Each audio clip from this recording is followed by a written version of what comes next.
अकबर का साला और बीरबल। अकबर का साला हमेशा से ही बीरबल की जगह लेना चाहता था। अकबर जानते थे कि बीरबल की जगह ले सके ऐसा बुद्धिमान इस संसार में कोई नहीं है। फिर भी बेगम के भाई को वह सीधी ना नहीं बोल सकते थे। ऐसा करके वह अपनी लाडली बेगम की बेरुखी मोल नहीं लेना चाहते थे। इसलिए उन्होंने अपने साले साहब को एक कोयले से भरी बोरी दे दी और कहा कि जाओ और इसे हमारे राज्य के सबसे मक्कार और लालची सेठ दमड़ी लाल को बेच कर दिखाओ। अगर तुम यह काम कर गए तो तुम्हें बीरबल की जगह वजीर बना दूंगा। अकबर की इस अजीब शर्त को सुनकर साला अचंभे में पड़ गया। वह कोयले की बोरी लेकर चला तो गया, पर उसे पता था कि वह सेठ किसी की बातों में नहीं आने वाला। ऊपर से वह उल्टा उसे ही चूना लगा देगा। हुआ भी यही। सेठ दमड़ीलाल ने कोयले की बोरी के बदले एक ढेला भी उसे देने से इनकार कर दिया। साला अपना सा मुंह लेकर महल वापस लौट आया और अपनी हार स्वीकार कर ली। अब अकबर ने वही काम बीरबल को करने को कहा।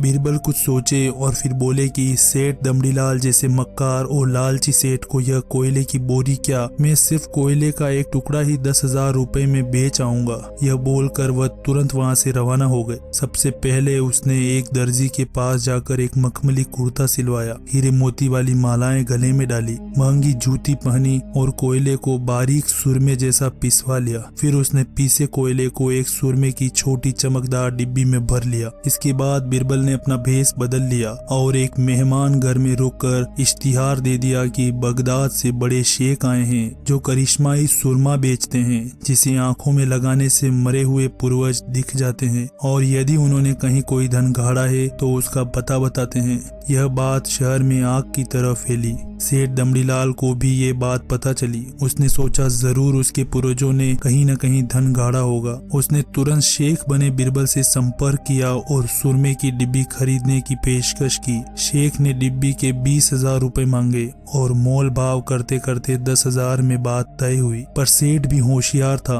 उसने कहा, मैं अभी तुरंत ये सुरमा लगाऊंगा और अगर मुझे मेरे पूर्वज नहीं दिखे तो मैं पैसे वापस ले लूंगा। बीरबल बोला, बिल्कुल आप ऐसा कर सकते हैं। चलिए शहर के चौराहे पर चलिए और वहाँ इसे जांच लीजिए। सुरमे का चमत्कार देखने के लिए भीड़ इकट्ठा हो गई। तब बीरबल ने ऊंची आवाज में कहा, ये सेठ अभी ये चमत्कारी सुरमा लगाएंगे और अगर ये उन्हीं की औलाद है जिन्हें ये अपना माँ बाप समझते हैं तो इन्हें इनके पूर्वज दिखाई देंगे और घड़े धन के बारे में बताएंगे। लेकिन अगर आपके माँ बाप में से किसी ने भी बेईमानी की होगी और आप उनकी असल औलाद नहीं होंगे तो आपको कुछ भी नहीं दिखेगा।